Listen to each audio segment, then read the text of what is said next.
Welcome back to some new r/pettyrevenge stories, where people share small victories over those who wronged them. I hope you had a great day.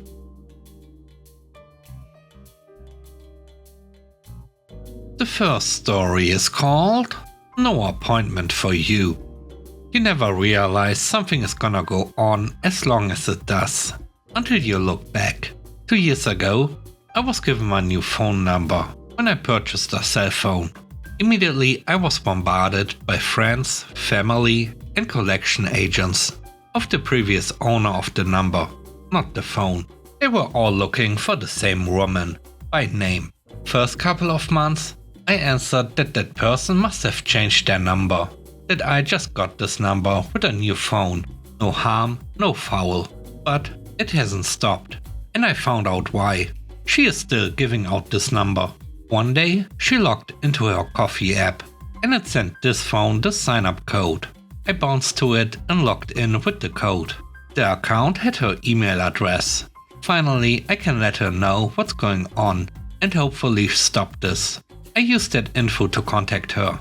I told her I'm sure she didn't mean any harm, but it's become ridiculous. Please stop giving out this number.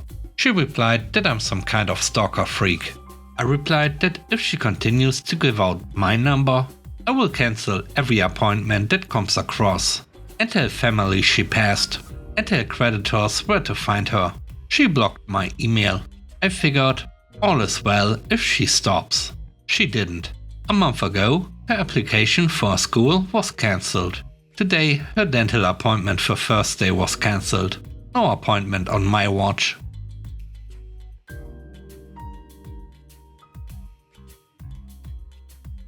The next story is called Smile More. I work night security in a hospital. This particular night started off annoying, and after getting to my post, I was chatting with my coworker, venting a little. I'll admit I can have a bad face at times, especially when I don't have the energy to mask at that time.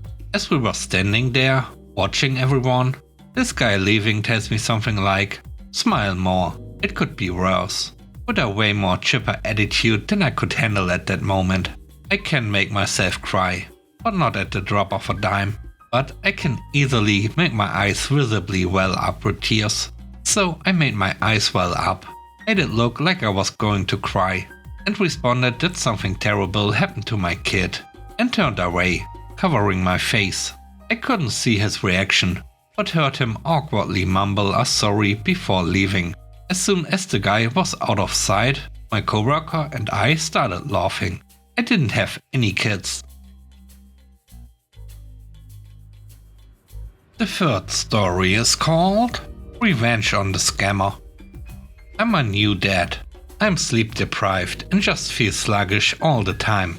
After dropping my baby off with her grandparents, I saw an invoice on my email for $450 that I never paid to Norton Antivirus.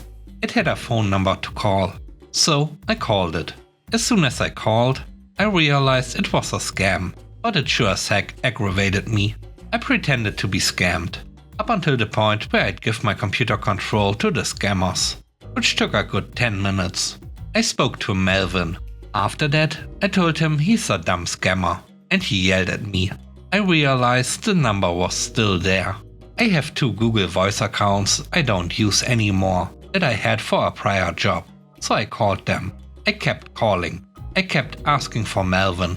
Sometimes I'd get a new guy who didn't know my game. Fortunately, I didn't have anything urgent at work that day, so I kept calling. I called and called and called.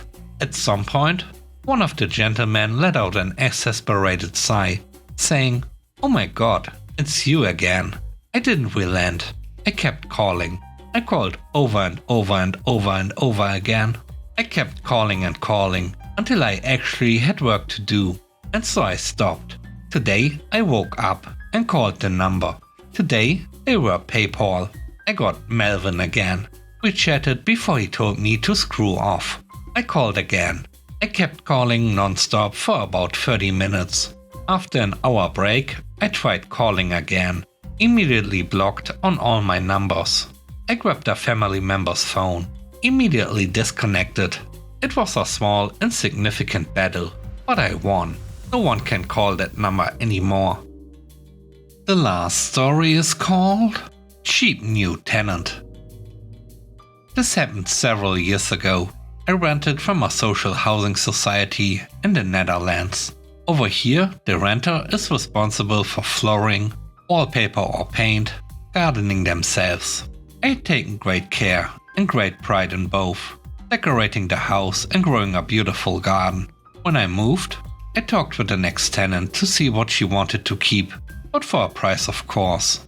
That's how things are over here. But she was cheap and refused to agree upon a reasonable price for the lot. I got the feeling she gambled that I was not able to remove the lot anyway. She gambled wrong. I gathered a bunch of friends and within 2 days everything was gone. Bare concrete floors, bare concrete walls, bare old dirty wooden stairs, the minimal kitchen, and the garden was just an empty, flat, black soil wasteland. Everything was gone, including the wooden shed, the fence at the very back, gone. All the nice tiles, plants and flowers, bushes and a pear tree, gone. I was very pleased when I closed the door of that house behind me one final time. Later, I heard from a friend, who lived a couple of houses down the road from that house, that the new lady was upset with how she found the place, but there was nothing she could do about it. Well, perhaps the lady learned a thing. Thanks for watching the video. I hope you enjoyed it. If you did, please don't forget to leave a like, comment and subscribe. And if you have time, watch another one of my videos. And now, I hope you have a great day. See you soon. Bye bye.